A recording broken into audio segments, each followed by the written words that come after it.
Halo teman-teman, perkenalkan nama saya Makrina Nonseo, NPM 12180006. Baik, di sini saya akan membahas tentang analisis pemasaran usaha tomat di Kelurahan Boyauge, Kecamatan Tatanga, Kota Palu.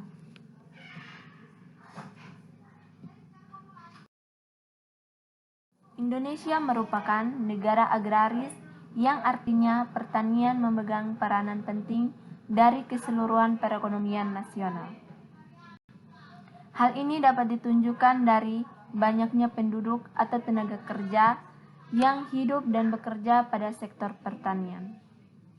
Sektor pertanian lebih banyak memberikan kontribusi terhadap kemajuan pembangunan Indonesia.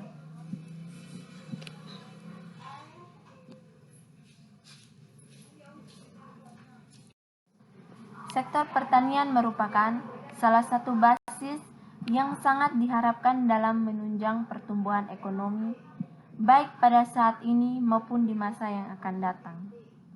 Oleh karena itu, mengingat bahwa hampir sebagian besar masyarakat Indonesia hidup dan bermata pencaharian sebagai petani.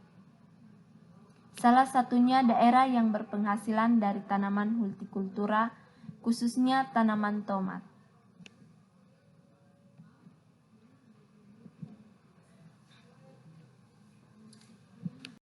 Pemasaran ini bertujuan untuk mengetahui saluran pemasaran tomat dan besarnya margin pemasaran yang diperoleh pada masing-masing saluran pemasaran.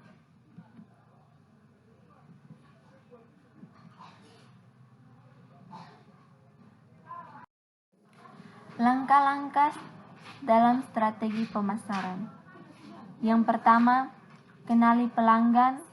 Mengidentifikasi target marketing dengan tepat akan membantu menyusun strategi marketing yang efektif. Yang kedua, lakukan promosi. Yang ketiga, pilih lokasi strategi. Yang keempat, gunakan internet. Yang kelima, jalin hubungan dengan pelanggan. Yang keenam, the power of the focus. Dalam penelitian ini menggunakan metode sensus dengan mengambil seluruh populasi yang ada di Kelurahan Boyauge sebanyak 30 responden. Data yang akan dikumpulkan dalam penelitian ini meliputi data primer dan data sekunder.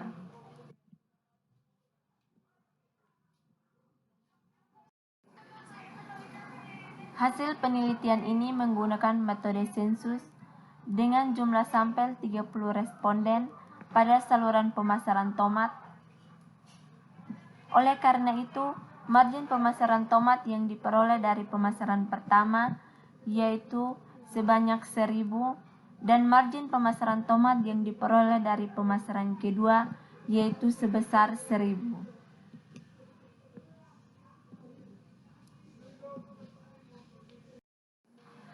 Berdasarkan penelitian ini, maka margin pemasaran tomat yang diperoleh untuk saluran pertama yaitu sebanyak 1000 dan margin pemasaran tomat yang diperoleh untuk saluran kedua yaitu sebanyak 1000. Hal ini dapat dilihat dari harga yang diterima saluran 1 pada pemasaran tomat yaitu sebesar 50%. Sedangkan bagian harga yang diterima di saluran kedua pada pemasaran tomat yaitu sebesar 50%. Nilai efisiensi pemasaran saluran 1 sebesar 17,66% dan untuk saluran kedua sebesar 5,95%. Maka margin pada saluran 2 lebih kecil dibandingkan pada saluran 1. Dari kedua nilai efisiensi pada saluran 1 dan 2, yang paling efisiensi adalah saluran 2. Karena pada saluran 2 lebih efisiensi dibandingkan dengan saluran 1, sehingga dengan memperpendek saluran pemasaran memberi peluang peningkatan terhadap pemasaran tomat. Sekian dan terima kasih.